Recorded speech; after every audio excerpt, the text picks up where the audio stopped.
So we've jumped into a bit of the what. Mike, you've used the term agent, intelligent agents, intelligent agent framework. Just enlighten us a bit. Dive into what does that really mean? Yeah, so an agent is a piece of software that really puts the I in AI. So artificial intelligence, and the agent capability is where the intelligence comes from. Because a large language model at its core is predicting the next word in any given sequence. But to you or I, we can leverage that to ask it a problem and ask it to make a plan and then execute that plan. Okay. To you or I, that looks like intelligence. That is a low level of the ability to do things in the real world.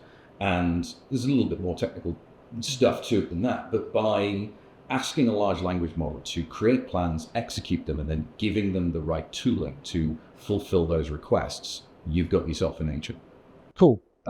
And to the layman, to the person that stood there in a business, Joe, I don't know why I'm coming to you to sort of simplify that, but go with it. Well, what's the super simple version of what Mike's just said? Yeah, and you can watch for Mike pulling a face. Yeah, okay. But trying not to flinch. Yeah, but the simplest way, the way I like to understand this is you can think of an intelligent agent as like a virtual worker. So if we go back to what Mike said, it can do things in the real world.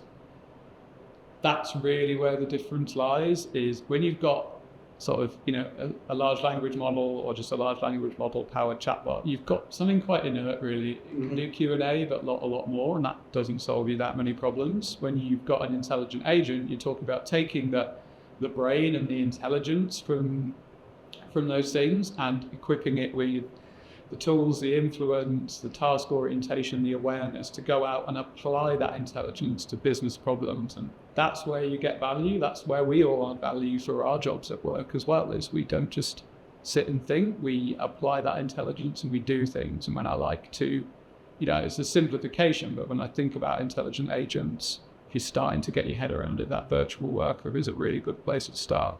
So don't just think, do. Exactly that. So thanks, guys. I think that's been really helpful to sort of open the book on the guide a bit. And as I said at the start, bring the people from behind the guide in front of the camera instead for once.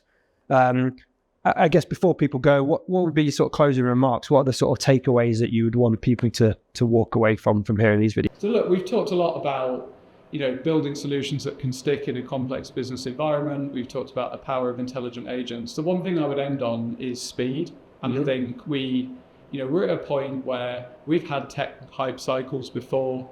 Genuinely, it would be understandable if people were a bit skeptical. Yeah. And, for us, we've seen enough of what this AI can do to know that this isn't the next blockchain. It has enormous opportunities in a commercial context, but really being able to prove that value to an internal audience at speed is what's really setting apart the organizations we've spoken to that have succeeded. And it's that tricky balancing act of just throwing something together that bounces straight off the complexity of the business won't work. But if you need months and years to get these things going, people will disengage and they'll start to see this as R&D, not ROI, basically. Cool. I mean, that would be my closing remark also, would be a shameless plug for the Oakland framework to address this problem of speed. We have the pre-built templates and capabilities that these agents can grab hold of and be embedded in the process of a company. If we were to show up and do it, it could be done. We have those guys ready to go. So showing up ready to build, not showing up ready to figure out what to build, I guess. Cool. So look, the guide is going out there. It is the long form version of this video. So if you do have the attention span, I urge you to download it and take a read and get in contact. Thank you for watching our video today.